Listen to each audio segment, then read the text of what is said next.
was a chilly night in early March. This happened a couple years ago now. I had just gotten home from work. I was working late that night, so it was close to midnight by the time I walked through the door. I was beyond exhausted. I wanted nothing more than to crack open a freezing cold beer and throw my feet up on the couch. So that's exactly what I did. Alcohol always tastes better after a hard day's work. I didn't even turn on the TV immediately. I just sat there on the couch with my eyes closed and my feet elevated, trying to ignore the nagging thoughts about how stressful my life was. I remember getting frustrated while flipping through the channels because nothing was catching my eye.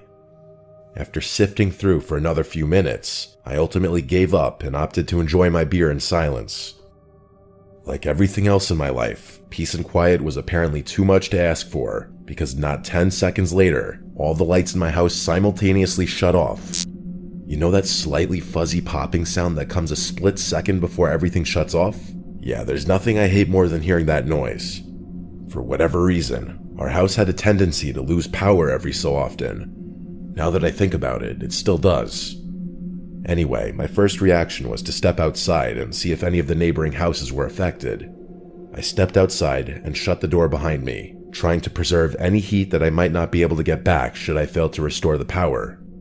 It was late, but I remember seeing at least one house on my block with their lights on, which confirmed that my house was the problem. I closed my eyes and took a deep breath, knowing that this headache would definitely spoil whatever pleasure I was hoping to salvage from the night. I turned back to go inside, but when I turned the handle on the front door, it wouldn't budge. I froze, confused at first. I tried the handle a few more times, but it was definitely locked. What the hell was going on? I banged on the door and called my wife's name, thinking maybe she had woken up without me realizing. There was no answer. I tried to peer through the glass, but it was still pitch black in there. I ran around to the back. That door was locked too. I started panicking. My wife had a tendency to leave doors unlocked, so it was weird that the back door would be locked in the first place. I ran around to the side of the house to check the breaker, and I froze in my tracks. My hose, which I knew for a fact had been coiled, was laying in the grass just below the breaker box. The realization hit me like a freight train. Someone had cut the power intentionally. Without thinking, I sprinted to the nearest window and desperately looked inside one more time. This time, I was able to make out two flashlights swinging around wildly in the dark, as if two people were rummaging through my house. They were. I knew they were stealing shit. I was infuriated. The nerve of someone to do this while I was literally home. I reached into my pocket to call the police, only to realize that I had left my phone on the couch. After cursing under my breath, I told myself I'd just run to the neighbor's house and borrow his phone. As I started making my way to the nearest house, another, more sinister thought hit me. My wife was still inside. She was probably asleep, vulnerable to whoever was in the house. I couldn't leave her there, even for another minute. I sprinted back to my house and frantically grabbed some loose rocks from the yard. I started chucking them at our bedroom window, hoping to wake her up. After the third rock, she opened the window. Before she had a chance to say anything, I quietly told her what was happening and instructed her to hide in our closet. Her head disappeared immediately. She didn't ask questions.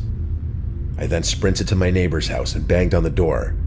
I explained what was going on as quickly as possible, and then I used his phone to call the police. I waited on his porch, praying that my wife would be okay. The police eventually arrived, and I ran out to one of the cars, explaining the situation as best I could. They barged into the house, but by then, it was too late. The back door was wide open, and whoever had broken in was gone, with too many of our valuables to count. My wife was more shaken than I was, and understandably so. What she told me and the police made me angry at myself for not doing a better job at protecting her. To this day, I'll never forgive myself for leaving her in the house with potential murderers. Apparently, mere seconds after I instructed her to hide, she heard someone kick the bedroom door open. The person walked into the room and cocked a gun. He stood there motionlessly for a few seconds, clearly listening for anyone in the room. She said she had never been more terrified in her entire life. I believe the intruders heard me throwing the rocks at the window. The scariest part is that we still live in this house, and we're not planning on moving out anytime soon. Sometimes I think about what could have happened had I not stepped outside for those brief moments.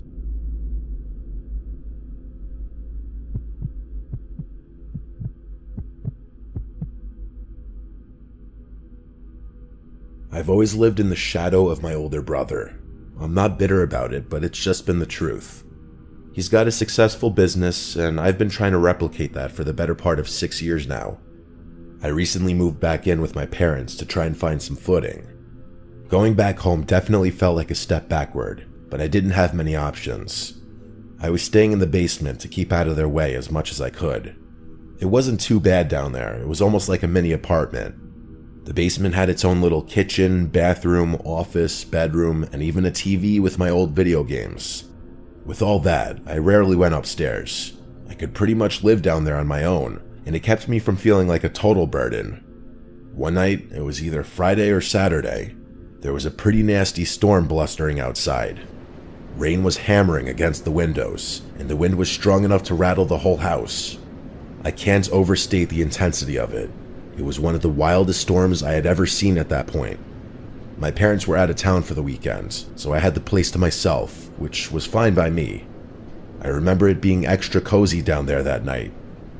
I love listening to a raging storm from the comfort of a warm bed, especially when it's late at night. There's something about hunkering down inside during a chaotic storm that really eases my mind. I was about to fall asleep to the soothing pattering of rain when the power suddenly went out. Everything clicked off at once, and I was left in total darkness. I groaned, annoyed at the inconvenience. I figured the storm must have knocked out the power, and for a second I thought about going to check the breaker, but I didn't feel like dealing with it. Not with the storm raging outside. Besides, I was about to go to bed anyway, and I didn't really know where the breaker was to begin with. I figured I'd just wait it out and deal with it in the morning. As I lay there, trying to get comfortable again, I heard something. A loud, unnatural thud against one of the basement windows. It sounded heavy, like something had hit it hard. My first thought was that maybe a branch had come loose in the wind or a tree had fallen, but the sound was sharp and deliberate, not like anything I'd heard before. As lazy as I wanted to be, I couldn't ignore a fallen tree. That was a bit of a step up from a simple power outage. Reluctantly, I got out of bed and grabbed my phone, using the flashlight to make my way over to the window. The basement was pitch black, and the only sounds were the rain pelting the glass and the low rumble of the thunder outside. I remember rubbing fuzzies out of my eyes to try and wake myself up a little bit. I held my phone up to the window, squinting through the glass, and nearly died from my heart stopping right there. There was a man's face pressed up against the window, and he was staring in at me. His eyes were wide, his skin pale and drenched, and for a split second, he made direct eye contact with me. As soon as he saw me looking, he moved away from the window. I stumbled back, almost dropping my phone in shock. What the f*** had I just seen? I felt my heart starting to race. I could barely breathe, but I didn't have much time to process it because a few seconds later, I started hearing another sound, the sound of footsteps. I listened closely. The floorboards above my head were creaking gently. There were people in the house. Between what I had just seen and what I was hearing, I was on the verge of losing it. I was home alone and my house was literally getting broken into. On top of everything, one of them knew I was in the basement. I couldn't think clearly with how severe the situation was. Everything was happening so fast, but I had no choice but to act. I quickly checked my phone, ready to call the police. But then I remembered that power outage had knocked out the Wi-Fi, and with no cell service in the basement, I was trapped down there, totally cut off. I knew I couldn't just sit around and wait for these people to do whatever they'd come to do. I tried to calm myself, thinking through my options. I couldn't let those strangers just roam around my house, but I definitely didn't want to confront them head on. I was literally stuck in a lose-lose situation. I decided I'd try to sneak upstairs, skip out the front door quietly, and then call the police once I was outside. I didn't have another choice. Keeping my footsteps as quiet as possible, I made my way up to the basement stairs. I still remember the pure fear of that moment. You never know how your body's going to react to something traumatic until it happens. When I reached the top, I peered around the stairwell. My heart sank because I saw 3 figures with flashlights moving around my pitch black house.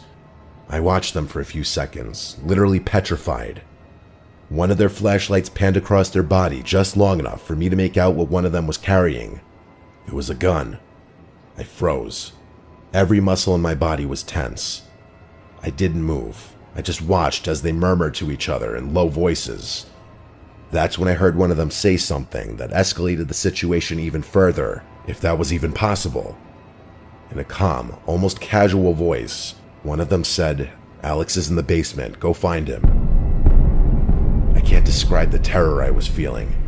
How the fuck did he know my name?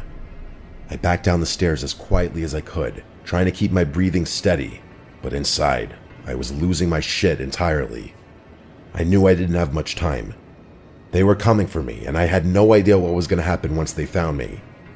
I looked around frantically, considering potential hiding spots. There wasn't time. I needed to get the hell out of there in the next minute, or I was going to die. The only possible way out was through one of the basement windows, but they were all sealed from the inside. I had no other choice.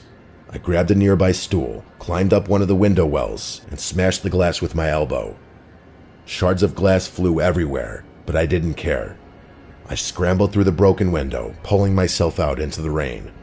I felt the cuts all over my body, but I didn't have time to register the pain with the adrenaline and fear coursing through my veins. The downpour soaked me instantly, and I ran through the mud, trying not to slip. Once I was a safe distance from the house, I finally got a signal and called the police. I remember my hands shaking so hard I could barely hold the phone. By the time the police searched the house, whoever had been in there was long gone. So much stuff had been stolen, I'm not even going to bother listing everything that was taken. The power outage had been intentional, no surprise there. My parents were livid and threatened to kick me out of the house. I basically had to beg them not to, insisting that there was nothing else I could have done. They eventually calmed down, but I'm still pretty shaken by the whole ordeal. I still have no idea who those people were or how they knew my name. I hate thinking about what might have happened had they found me.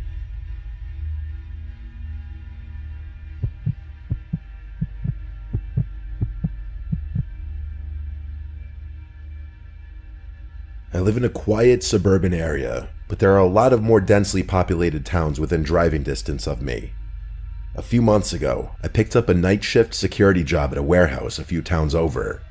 It was situated in this industrial space that stretched on for miles. The building itself was isolated with rows and rows of tall metal shelves and a couple of big loading docks. The work was easy, routine checks, basic security, making sure everything stayed locked up. It was quiet, usually too quiet, but I didn't mind. I liked the solitude, and most nights I could finish my shift without much happening. It was a Thursday night and it was pouring out. I was checking my phone every so often for updates on the storm, as I wasn't too keen on having to drive home in those conditions. Luckily, there wasn't much for me to do that night, so I at least had that going for me. The power in the warehouse flickered a few times, but held steady, so I wasn't too worried. But about an hour in, the power finally gave out, plunging the whole warehouse into pitch black darkness. I was pissed. I was the only employee there that night, so the responsibility for restoring the power was mine. I had obviously been prepped for a situation like this, but I never thought I'd ever have to actually deal with it. I stepped out of my little security room to begin the process. They had instructed me to unplug some of the massive machines before checking the breakers, so that's what I went to do. My flashlight was the only source of light in the whole place. It was honestly creepy as hell. The silence felt thicker in the dark, and every creak of the building seemed louder without the hum of the lights. My footsteps echoed like 100 times louder too, which was definitely an odd feeling. As I was patrolling one of the aisles, I heard a loud, metallic clattering echoing from somewhere deeper in the warehouse. It startled me, but I brushed it off as the storm rattling the roof or the metal shutters. Still, I decided to check it out, aisle by aisle. When I rounded one corner, I froze. A faint beam of light was moving along the shelves up ahead. It looked just like my own flashlight. It clicked off as quickly as I had seen it, but I had definitely seen it. No one should have been there until the morning, though. I felt my heart start to race. Why the hell would someone else be in here? I debated calling out, but ultimately decided against it. When I reached the spot where I'd seen the light, it was gone. The aisle was empty, just rows of crates and shelves stacked high with inventory. I started freaking out, knowing I wasn't going crazy. I knew what I saw. I had a job to do, though. I debated calling the police, but wasn't sure if what I had seen would be enough. I guessed there was a slight chance I could have imagined it. In hindsight, had the company not equipped me with a taser, I probably would have just called the police right there. As I continued my patrol, a strange smell hit me. A musty, metallic odor, like rusted metal or stagnant water. The smell was coming from one of the loading bays, a darker part of the warehouse where crates were stacked up floor to ceiling. I followed the smell with my flashlight, and that's when I noticed something odd. My beam reflected off the polished concrete floor, revealing 2 sets of wet footprints leading into one of the storage aisles. In that moment, I wanted to run in the opposite direction and call the police, but I couldn't just yet. If anyone was poking around, it was on me. That was literally my job. Curiosity got the better of me, and I decided to follow the trail. I kept my flashlight low, not wanting to make it obvious where I was. As I got closer, I started hearing faint whispers, just barely audible, like 2 people having a conversation a few aisles away. I couldn't make out the words, but something about the tone sounded tense, almost urgent. I clicked off my flashlight and held my breath, trying not to make any noise.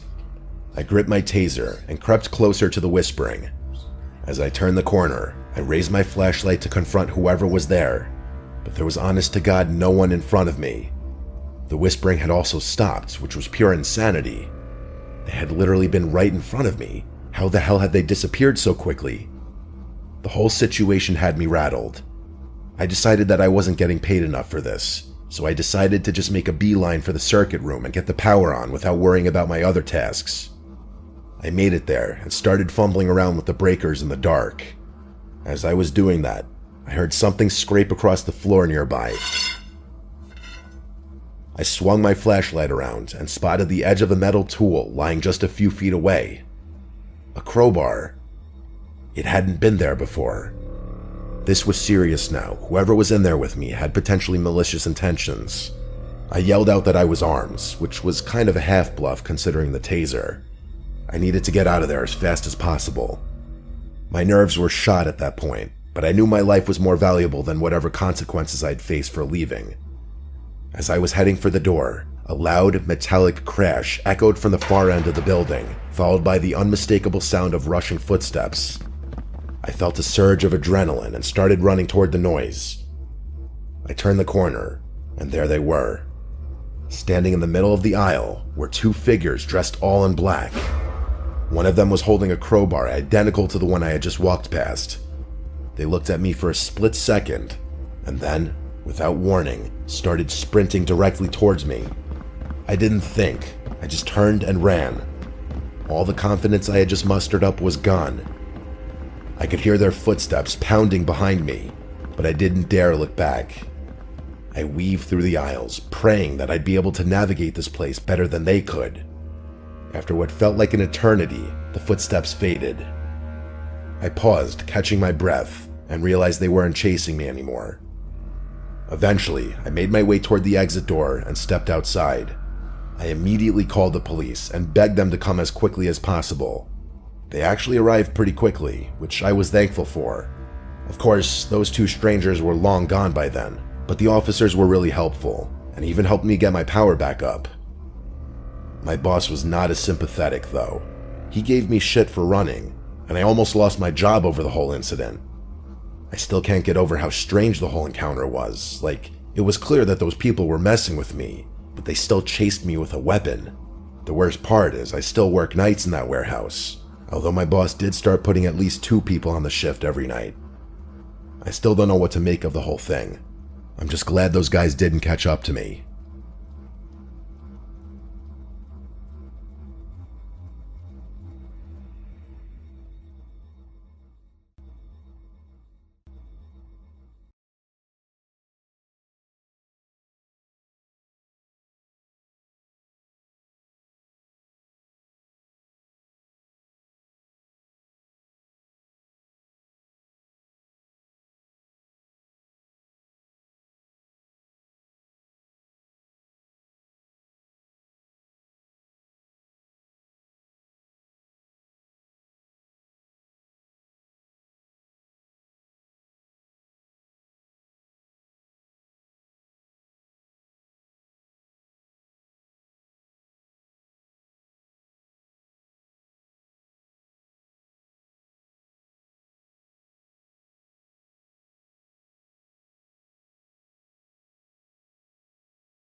Someone's in the house. I live alone in a small house near my college campus. It's quite the area, with mostly students or other couples who keep themselves. This story happened a couple years ago. During my second year of college, I had stayed late at the library trying to finish an essay before the weekend. By the time I left, it was past 10 o'clock in the evening, and I was exhausted. After getting inside my house, I went straight to bed and quickly fell asleep. I didn't know how much time went by, but when I woke up, I was instantly creeped out for literally no reason. I lay still in the dark, my eyes wide open, and my mind on high alert.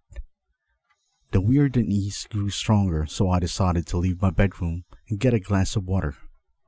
A soft click, like a door closing somewhere inside my apartment, made me halt my steps. My hand paused on the doorknob, and I strained my ears to hear anything else, but there was only silence. I left my room and went downstairs to see what it was. After getting a glass of water in the kitchen and seeing nothing unusual, I decided to check the living room.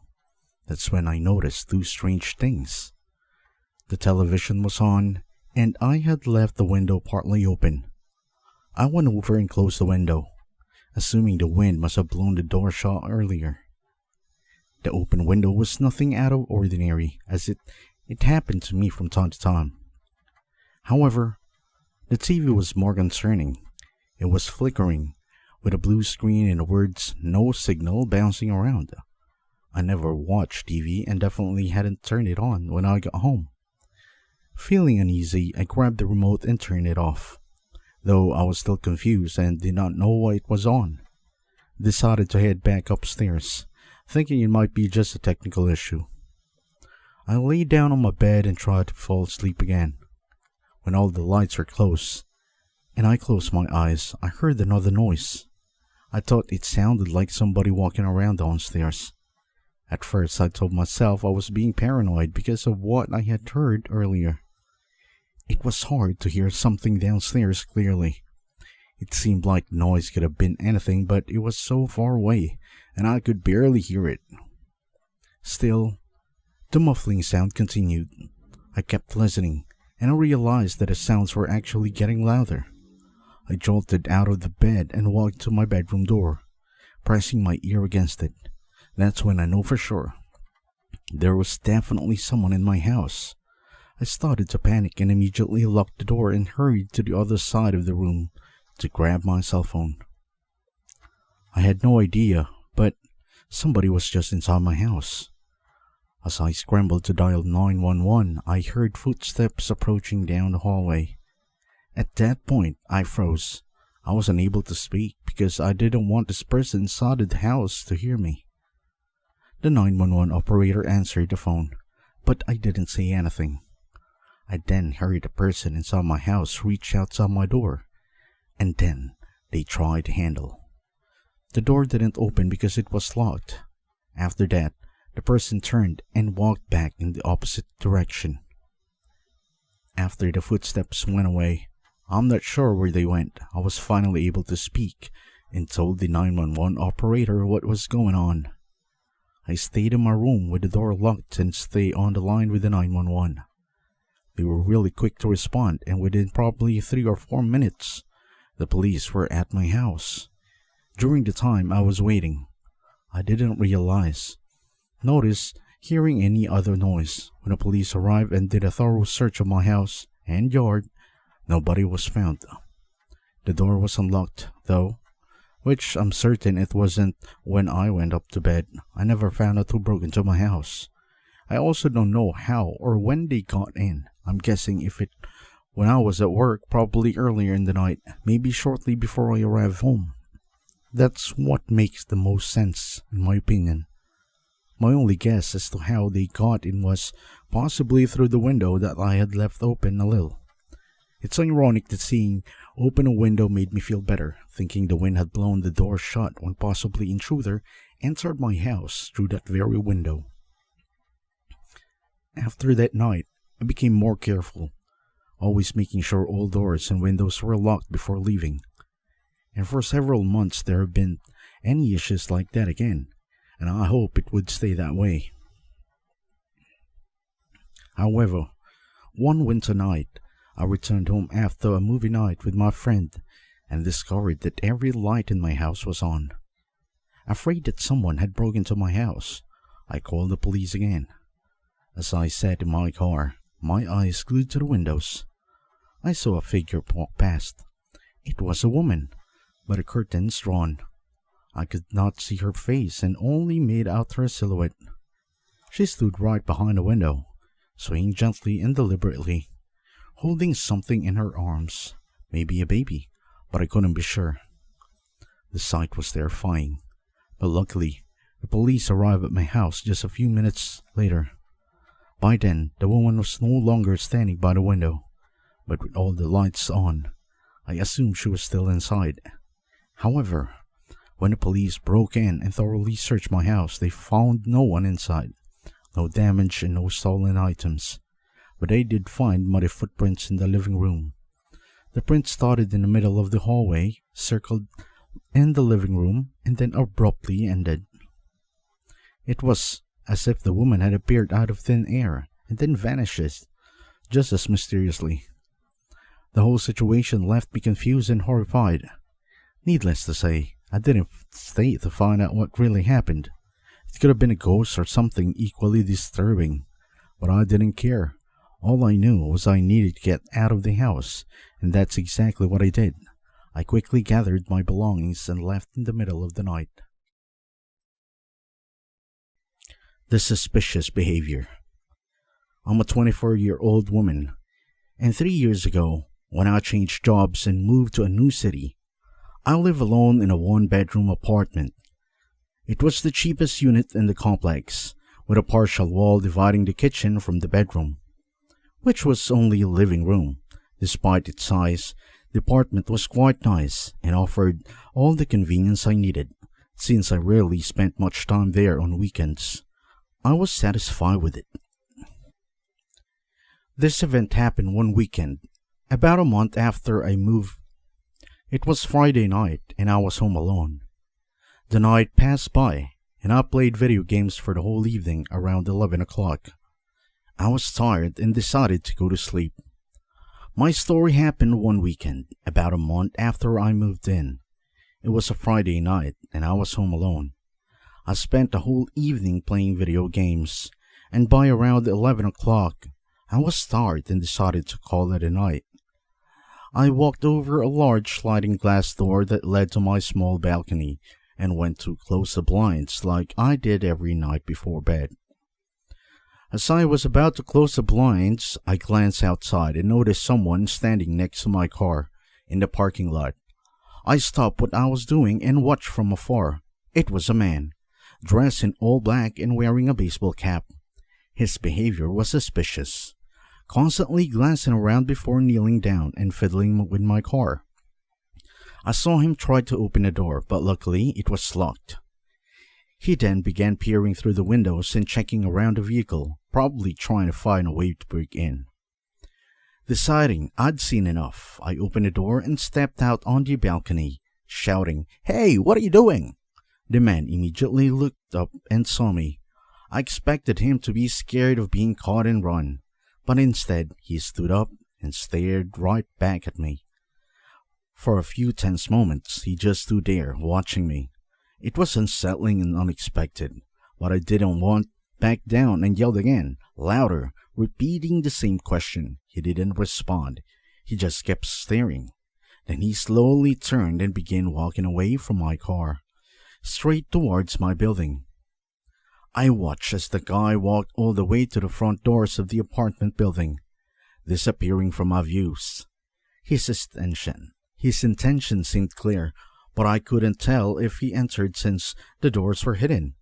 His odd behavior made me doubt if he actually wanted to break into my car or not, since, if it was really the case, the man must have run away. In the end, I tried to convince myself that he was just someone passing by and was relieved he hadn't broken into my car or done any damage, but I still felt uneasy about the possibility of being inside the building. I didn't recognize him, But then again, I didn't know many of my neighbors either.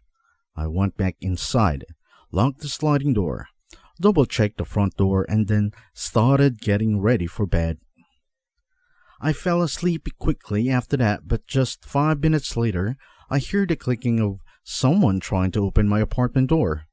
Since my bed was quite close to the entrance, I heard the clicking noise clearly. I got out of the bed and cautiously walked over to check. The door was locked. Peeking through the peephole, I saw the man from outside by my car. Panic surged through me, and I banged the door, shouting, "Who's out there?"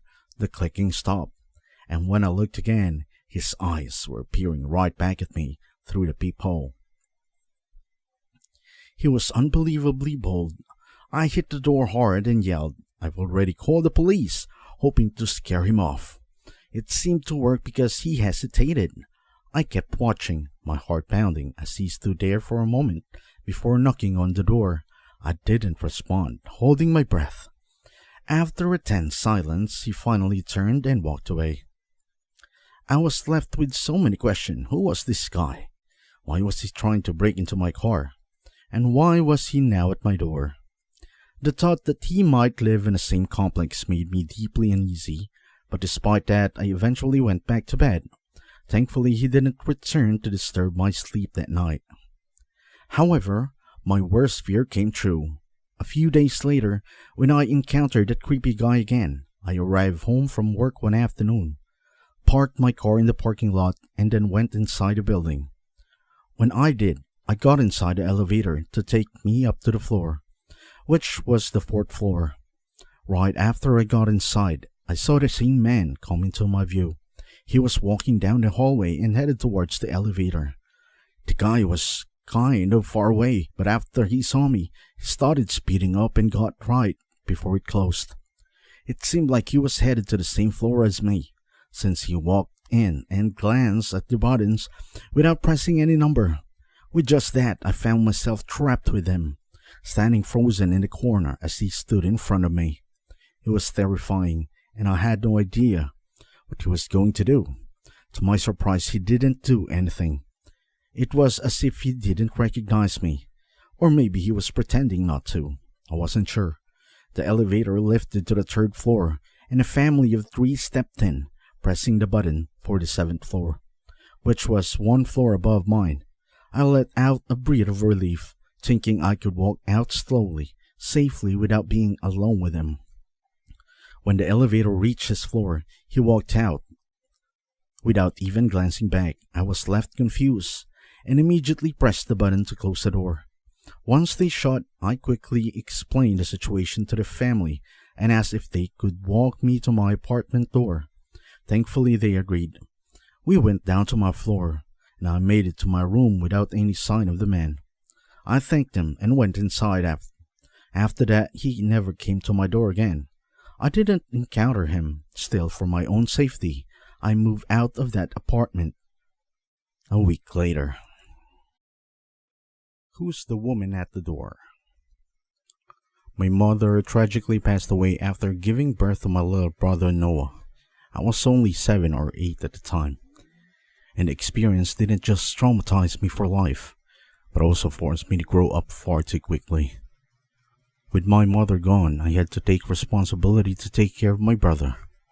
I never complained because I loved him dearly, but it was difficult and lonely, especially with our dad being a park ranger.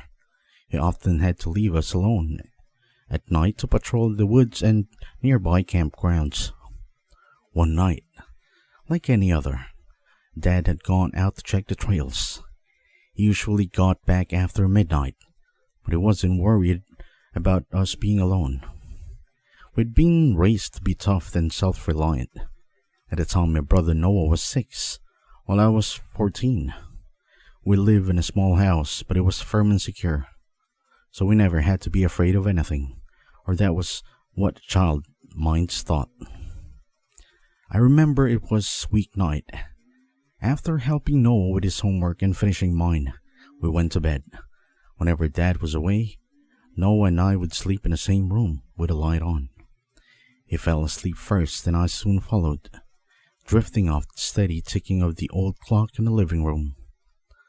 I don't know how long I slept, but I woke suddenly to a strange noise. It wasn't a sound I recognized. There was a soft, shuffling movement just outside the house, followed by a low humming sound. I thought maybe Dad had come early and was bringing in some firewood, but then I heard the back door creak open. I slipped out of the bed and crept to the bedroom.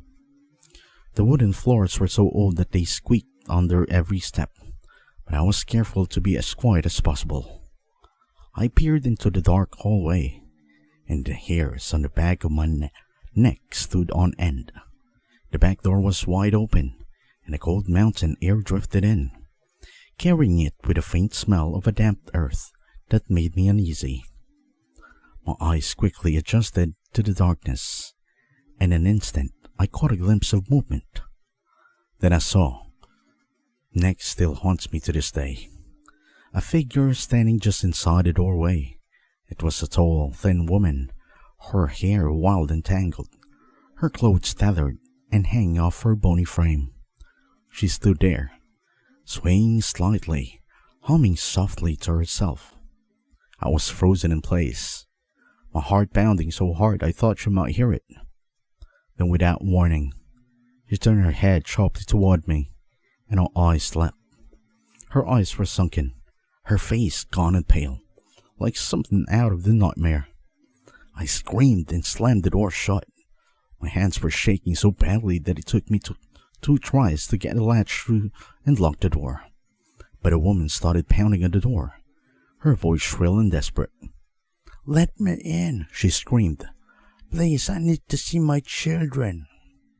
I backed away, terrified, and ran to Noah, who was now awake and crying. I tried to calm him down, and he said he helped me pull the heavy cabinet by the bed to block the door. We struggled a lot, and my brother had tried as hard as he could, but he offered little help. The woman banged harder and harder at our bedroom door. Then she screamed out in rage, things that I could not forget. "Let me in, or I carve your flesh out of your bones." My brother went into full panic, and he instinctively ran to hide under the bed. The woman kept on slamming the door. It seemed that she was throwing her whole body against it. I watched in terror as the door rattled with each impact, fearing the hinges would give away at any moment.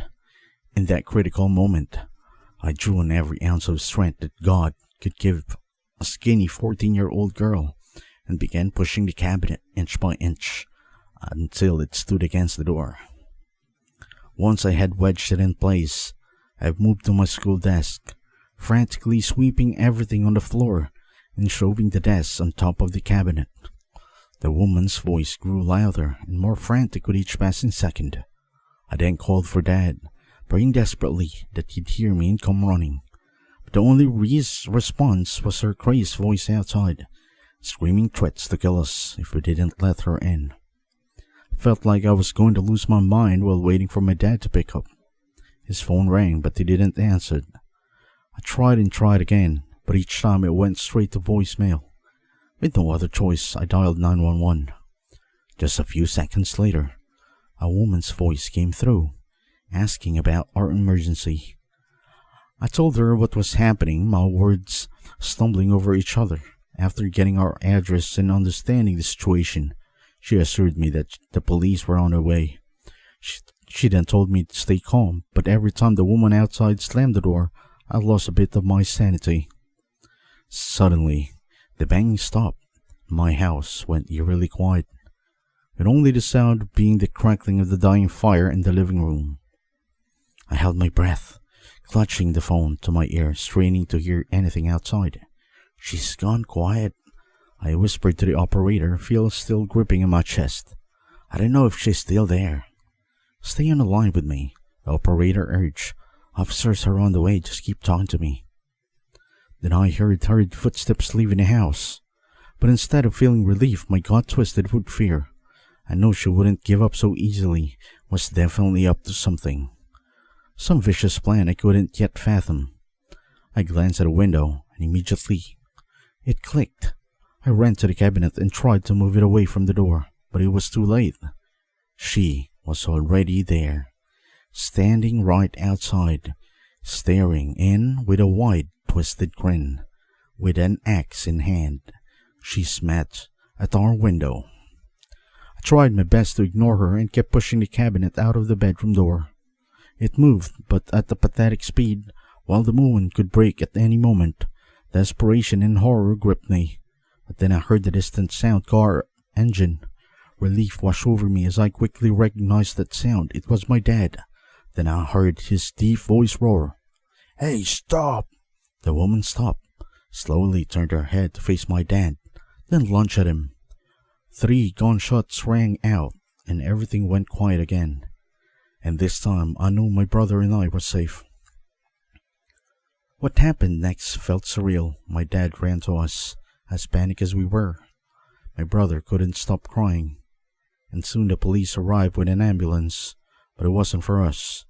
They carried the mad woman to the hospital, and she survived. My dad had only shot her in the leg and shoulder, so after the medics were able to stop the bleeding, her life was safe. For our part, no one got really hurt, at least not physically. And even though the woman was gone, the terror she brought stayed with me, not only for that night, but for so many nights after that. I simply couldn't get a good night's sleep without waking up in the middle of the night. Sometimes I even hallucinated that someone was standing right outside my room, staring at me. We moved out of the old house not long after, but whenever I was home alone with my brother, the memories of that night haunted me. I always stayed up late, watching and waiting until my dad got home.